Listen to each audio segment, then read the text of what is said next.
Hello student, आज हम पढ़ेंगे 1 सितंबर से 5 सितंबर तक का करंट जीएस। तो आप कॉपी पेन लेके बैठिएगा और एक एक पॉइंट नोट करिए। जो भी कमेंट में क्वेश्चन पूछें आप उनके आंसर भी दीजिएगा। आगे और अगले वीडियो में मैं करंट जीएस के आगे के वीडियो लेकर आऊँगा आप लोगों के लिए। यहाँ लिखा हुआ है LIC स्थापना दिवस। तो LIC का स्थापना दिवस 1 सितंबर को मनाया जाता है। मैंने पिछले वीडियो में भी सितंबर माह के दिवस में पढ़ाया था। 1 सितंबर को LIC का स्थापना दिवस, 1 सितंबर 1956 को LIC की स्थापना हुई थी। तो आप कमेंट करेंगे कि GIC की स्थापना किस वर्ष हुई थी और LIC का हेडक्वार्टर कहाँ पर है और GIC का हेडक्वार्टर कहाँ पर है। LIC को हम कहते हैं life insurance corporation, Bharatiya Jeevan बीमा निगम। LIC को किस नाम से जानते हैं? भारतीय जीवन बीमा निगम के नाम से जानते हैं। LIC लाइफ इंश्योरेंस कॉरपोरेशन, जीवन बीमा निगम, जीवन बीमा निगम। और एक GIC होता है general insurance corporation. Life insurance corporation हो गया और एक GIC जनरल इंश्योरेंस कॉरपोरेशन हो गया। गुट निरपेक्ष दिवस, गुट निरपेक्ष non aligned movement day, non aligned movement day मनाया जाता है 2 सितंबर नहीं 1 सितंबर को ही मना रहा है। 1 सितंबर को, 1 सितंबर 1961, 1 सितंबर 1961 को गुट निरपेक्ष देशों का प्रथम सम्मेलन यूगोस्लाविया की राजधानी बेलग्रेड में हुआ था। कहाँ पर? यूगोस्लाविया की राजधानी बेलग्रेड। और बेलग्रेड डैन्यूब नदी के तट पर है। बेलग्रेड किस नदी के तट पर है? डैन्यूब नदी के तट पर है। और बेलग्रेड यूगोस्लाविया का वर्तमान नाम क्या है? सर्बिया। नोट कर लीजिए, यूगोस्लाविया का वर्तमान नाम क्या है? सर्बिया। और सर्बिया देश के नोवाक जोकोविच हैं। तो नोवाक जोकोविच ने इस वर्ष तीनों ही ओपन जीते हैं। शुरुआत के तीनों, ऑस्ट्रेलियन, फ्रेंच और विंबलडन, ऑस्ट्रेलियन, फ्रेंच और विंबलडन तीनों ही ओपन नोवाक जोकोविच ने जीते हैं। इसके बाद में US ओपन, ये किसने जीता है ये आप नाम कमेंट करेंगे। ये रूस के एक प्लेयर हैं, उन्होंने जीता है US ओपन। तीनों ही ऑस्ट्रेलियन, फ्रेंच और विंबलडन 2021। नोवाक जोकोविच जो कि सर्बिया देश के हैं। सर्बिया देश का पुराना नाम क्या है? यूगोस्लाविया। राजधानी क्या है? बेलग्रेड। तो यूगोस्लाविया की राजधानी बेलग्रेड में गुट निरपेक्ष देशों का शिखर सम्मेलन, प्रथम शिखर सम्मेलन 1 सितंबर 1961 को हुआ था। तो इसी कारण 1 सितंबर को गुट निरपेक्ष दिवस मनाते हैं। एक दिवस और ध्यान रखेंगे, राष्ट्रमंडल दिवस 24 मई को मनाया जाता है। 24 मई को राष्ट्रमंडल दिवस, कॉमनवेल्थ डे, राष्ट्रमंडल दिवस 24 मई को मनाते हैं। वहाँ की महारानी का, ब्रिटेन की महारानी का जन्म दिवस। तो किस महारानी का जन्म दिवस 24 मई को मनाया जाता है राष्ट्रमंडल दिवस के रूप में? ये नाम आप कमेंट करेंगे, किस महारानी का जन्म दिवस है वो। अगला पॉइंट है 24 अक्टूबर को, 24 अक्टूबर को UNO डे मनाया जाता है। 24 अक्टूबर 1945 को UNO की स्थापना हुई थी। अगली बात है NCERT दिवस, 1 सितंबर को ही NCERT दिवस मनाया जाता है। 1 सितंबर 1961 को NCERT की स्थापना, तो 1 सितंबर को NCERT दिवस मनाया जाता है। विश्व नारियल दिवस 2 सितंबर को मनाया जाता है। 2 सितंबर को विश्व नारियल दिवस। और 2 सितंबर को आप एक बात और याद रखेंगे, 2 सितंबर के दिन ही 2 सितंबर 1946 को नेहरू जी ने अंतरिम मंत्रिमंडल बनाया था, जिसके उपाध्यक्ष पंडित जवाहरलाल नेहरू थे और प्रमुख अध्यक्ष लॉर्ड माउंटबेटन थे। अध्यक्ष उसके कौन थे? Lord Mountbatten. और अंतरिम सरकार में प्रथम शिक्षा मंत्री चक्रवर्ती राजगोपालाचारी थे। अंतरिम सरकार में प्रथम शिक्षा मंत्री चक्रवर्ती राजगोपालाचारी थे, लेकिन स्वतंत्र भारत के प्रथम शिक्षा मंत्री मौलाना अबुल कलाम आज़ाद थे, जिनका जन्मदिवस राष्ट्रीय शिक्षक दिवस के रूप में 11 नवंबर को मनाया जाता है। मौलाना अबुल कलाम आज़ाद का जन्मदिवस। तो 2 सितंबर को नारियल दिवस, 2 सितंबर को अंतरिम सरकार का गठन हुआ 1946 में। 2 सितंबर 1945 के दिन द्वितीय विश्व युद्ध का समापन हुआ। जापान के समर्पण के बाद 2 सितंबर 1945 को द्वितीय विश्व युद्ध का समापन हुआ। द्वितीय विश्व युद्ध का समापन हुआ जो कि 1939 में प्रारंभ हुआ था। राष्ट्रीय शिक्षक दिवस ये मनाया जाता है 5 सितंबर को। राष्ट्रीय शिक्षक दिवस 5 सितंबर 1888 को, 5 सितंबर 1888 को तिरुतनी तमिलनाडु में जन्मे एक महान व्यक्ति थे, जो भारत के प्रथम उपराष्ट्रपति भी बने। और उनकी प्रसिद्ध पुस्तकें Hindu view of life, Indian philosophy, Bharat के प्रथम उपराष्ट्रपति, Hindu view of life, Indian philosophy उनकी पुस्तकें। अगली बात याद रखेंगे कि राज्यसभा के प्रथम सभापति भी वही बने थे, तो उनका नाम क्या है? सर्वपल्ली राधाकृष्णन। सर्वपल्ली राधाकृष्णन का जन्मदिवस राष्ट्रीय शिक्षक दिवस, नेशनल टीचर डे के रूप में मनाया जाता है 5 सितंबर को। अंतर्राष्ट्रीय शिक्षक दिवस की अगर बात करते हैं तो 5 अक्टूबर को मनाया जाता है। 5 अक्टूबर को अंतर्राष्ट्रीय शिक्षक दिवस मनाया जाता है। गाय को राष्ट्रीय पशु घोषित करने को किस राज्य के हाई कोर्ट ने सुप्रीम कोर्ट से कहा है?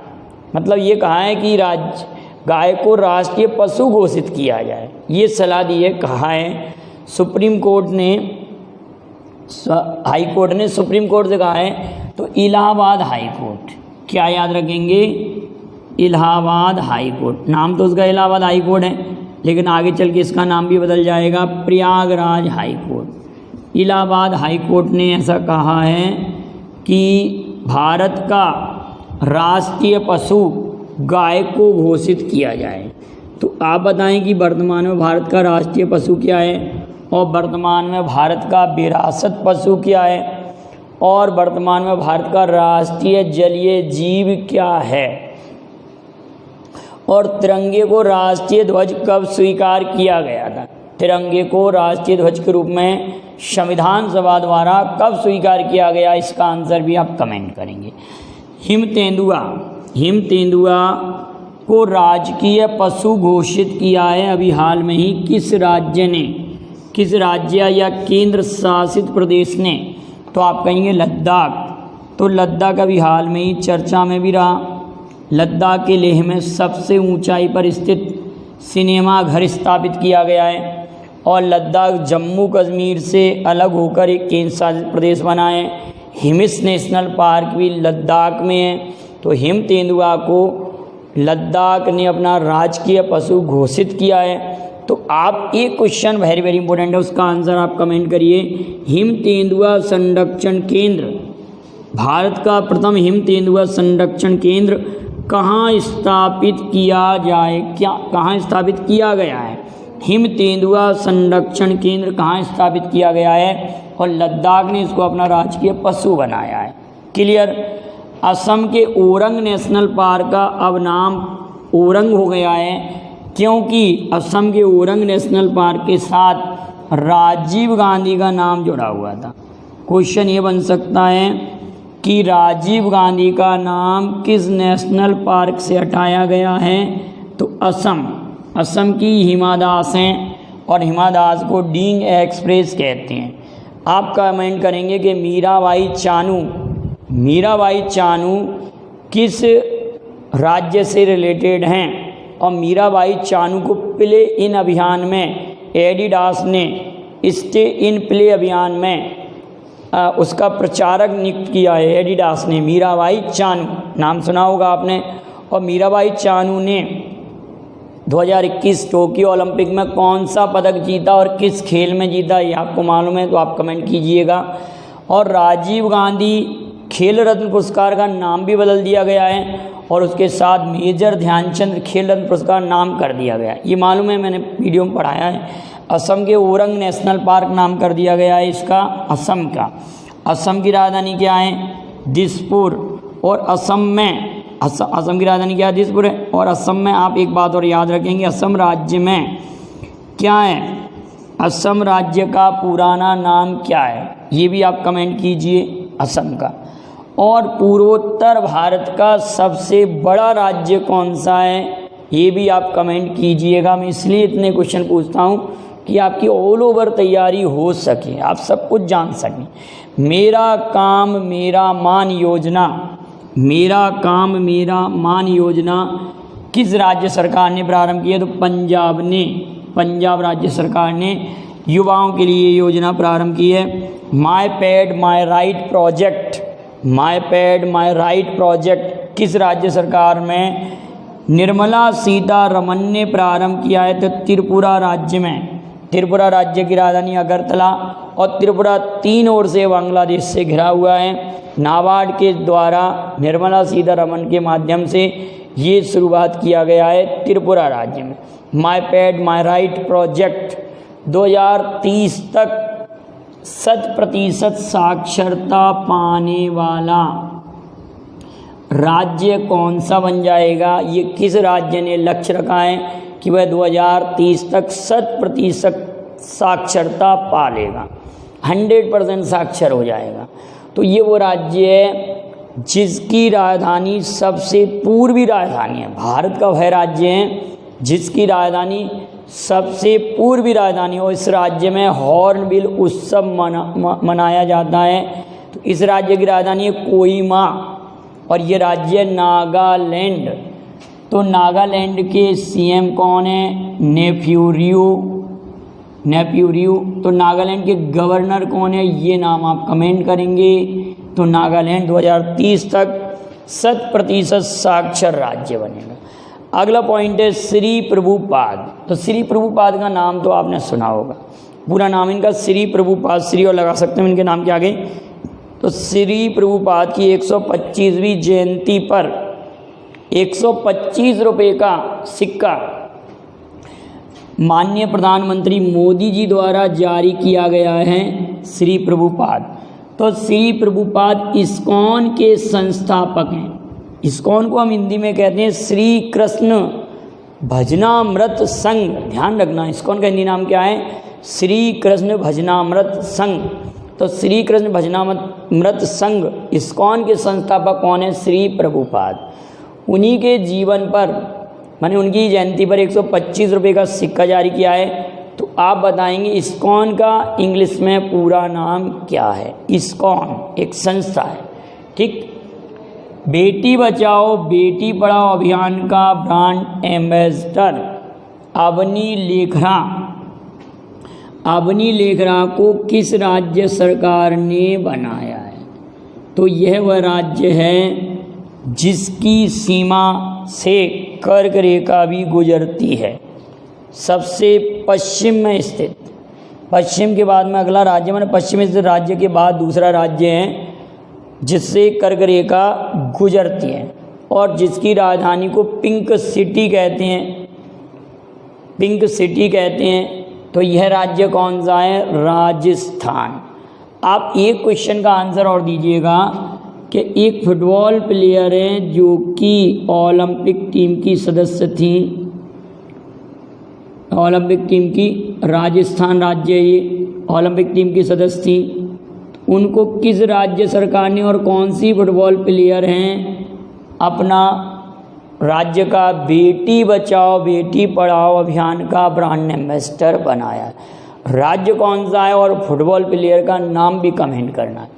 अगला पॉइंट है प्रदीप नरवाल कबड्डी प्रो लीग के सबसे महंगे प्लेयर हैं। तो प्रदीप नरवाल किस खेल से संबंधित हैं? कबड्डी से संबंधित। कबड्डी प्रो लीग के सबसे महंगे प्लेयर। भारत के किस पड़ोसी देश ने आर्थिक आपातकाल, कहीं कहीं बुकों में फूड इमरजेंसी भी लिखा हुआ है। आर्थिक आपातकाल का मतलब ये है कि वहाँ पर कोई भी वस्तु वगैरह खरीदना है तो डॉलर में पेमेंट करना होगा, और डॉलर के कारण वहाँ कमी आ रही है डॉलर की। हालांकि वहाँ का रुपया मुद्रा है, पड़ोसी देश हैं भारत का। भारत और उस देश के मध्य पाक जल संधि है, भारत और उस पड़ोसी देश के मध्य पाक जल संधि है, और वहाँ पर दोनों भाई राष्ट्रपति और प्रधानमंत्री हैं। गोताबाय राजपक्षे राष्ट्रपति हैं और महिंद्रा राजपक्षे प्रधानमंत्री हैं। और हम्बनटोटा बंदरगाह चर्चा में रहा होगा, जिस पर चाइना कब्जा करना चाहता है, भारत भी अपना कब्जा करना चाहता है, ये चर्चा में रहा होगा। तो ये देश कौन सा है, किस पड़ोसी देश ने, तो श्रीलंका। श्रीलंका की भी 3 राजधानी रह चुकी हैं। श्रीलंका की 3 राजधानी रह चुकी हैं, कैंडी, कोलंबो और जयवर्धनेपुरम कोट्टे। पूर्व का मोती किसे कहते हैं, ये आप कमेंट कीजिएगा। पूर्व का मोती किसे कहते हैं, तो श्रीलंका क्लियर। श्रीलंका में आर्थिक आपातकाल, इकोनॉमिक इमरजेंसी की घोषणा की है।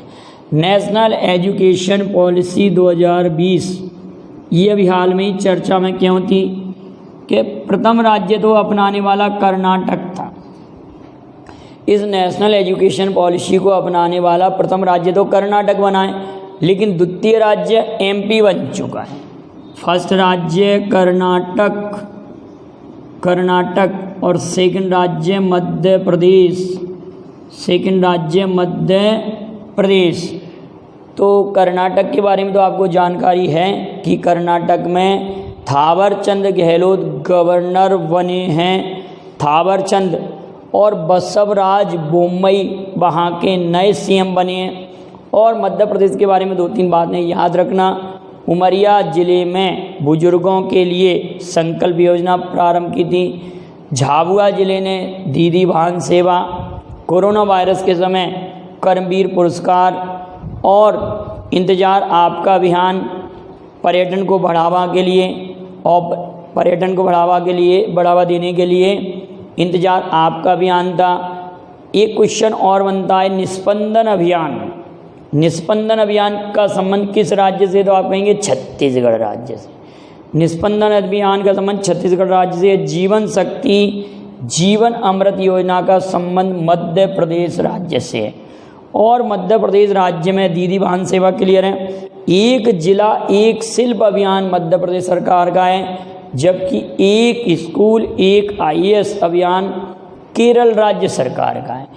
डल झील पर तैरता ATM किस बैंक ने स्थापित किया है, तो SBI ने। तो डल झील कहाँ पर स्थित है, ये आप कमेंट करेंगे। जबकि भारत का प्रथम तैरता हुआ ATM कोच्चि केरल में स्थापित किया गया है। भारत का प्रथम तैरता हुआ ATM कोच्चि केरल में स्थापित किया गया है। 100% पात्र आबादी को वैक्सीनेशन करने वाला जिला मध्य प्रदेश का इंदौर बना है। जबकि अपनी पूरी आबादी 18+ आबादी को वैक्सीनेशन करने वाला राज्य बना है हिमाचल प्रदेश। सभी वयस्कों को वैक्सीनेशन करने वाला राज्य बना हिमाचल प्रदेश। और 100% आबादी का वैक्सीनेशन इंदौर जिले ने किया है। बिम्स्टेक देशों के कृषि विशेषज्ञों की 8वीं बैठक की मेजबानी कौन सा देश करेगा, तो भारत करेगा। तो बिम्स्टेक का पूरा नाम कमेंट करेंगे। और बिम्स्टेक में कितने देश सदस्य हैं, क्वेश्चन मैंने ज़्यादा पूछे हैं क्योंकि आपकी तैयारी अच्छी हो। कितने देश सदस्य हैं उनके नाम लिखेंगे। बिम्स्टेक की स्थापना पहले बिस्टेक के रूप में 1997 में हुई, बाद में इसमें अन्य देश सदस्य जुड़ते गए। वैसे तो Bangladesh, India, Myanmar, Sri Lanka, Thailand economic corporation नाम था, लेकिन इसमें 1-2 देश और जुड़े तो इसका फुल फॉर्म बदला गया। तो वर्तमान में कितने देश हैं और इसका पूरा नाम क्या है। 1997 में इसकी स्थापना हुई। इसका हेड क्वार्टर नेपाल की राजधानी काठमांडू है। काठमांडू में बागमती नदी पर पशुपतिनाथ का मंदिर है। सर्वाधिक गोल करने वाले खिलाड़ी क्रिस्टियानो रोनाल्डो बने हैं। क्रिस्टियानो रोनाल्डो का संबंध किस देश से है? तो उसी देश से है जहाँ से वास्को डी गामा आया था, और वो देश है जहाँ से हमारे देश में मक्का, तंबाकू, आमों की कई प्रकार की किस्में आई थी। पहले विदेशी जो भारत आए थे व्यापार के रूप में, यूरोपियन, उनका नाम है पुर्तगाली। तो क्रिस्टियानो रोनाल्डो पुर्तगाल देश के हैं। पुर्तगाल की राजधानी लिस्बन है।